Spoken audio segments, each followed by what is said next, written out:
Okay, this is the 1A form, the student checklist, that has to be filled out on all projects. Uh, Number one, pretty simple. Need the student's first and last name, what grade they're in.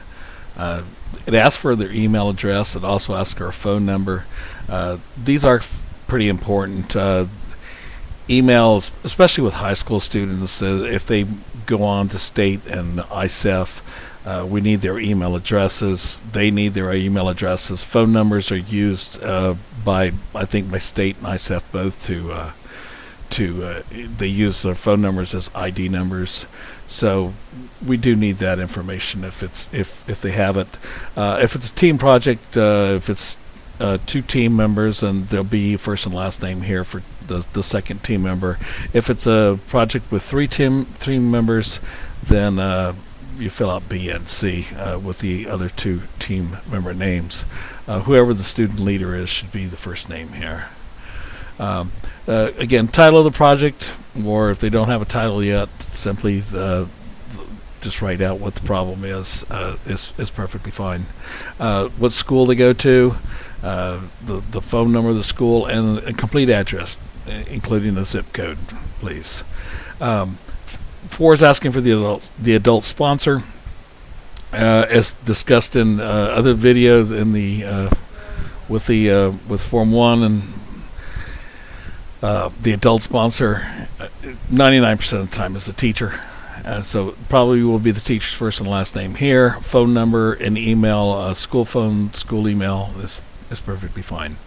Question 5 asks if the project does it need SRC, IRB, or IACUC, or some other kind of pre-approval. And you can go back to that Form 1, the adult checklist, again, on question number 4. If any of those boxes were checked, then this project probably needs to go to SRC, the SRC and the IRB of the Ying Expo, and checked. It's pretty much the projects that involve human subjects, vertebrate animals, potentially hazardous biological agents, or any kind of controlled substances. Dangerous hazardous devices, it's a good idea that we see those too. But those are pretty much the projects that need to come to us for pre-approval. Otherwise, it's going to be a no. And also, they ask for a tentative start date, and that's tentative. When the student thinks they're going to probably start their experimentation. It doesn't have to be exactly right, but just a tentative date. So question 6 is asking if the project is a continuation of the project from a previous year. So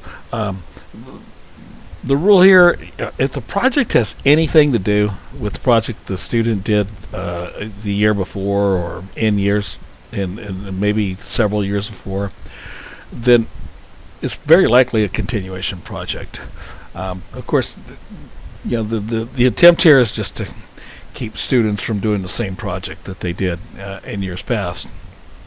But if they did do something that's related to a previous project, they need to include the abstract and the research plan from that previous project, and they also are going to have to fill out a Form 7, which I'll discuss later, and a Form 7, a continuation project form, which explains thoroughly how their project is different from previous years and what they're doing differently.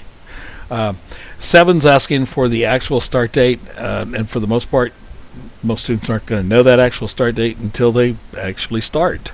And again, this is the actual start date of experimentation, not the day they start, coming up with the idea of the project. So if this is blank, that's perfectly fine. Now, when these forms are turned into us in January, this date must be on this form, so because they absolutely will know when they started.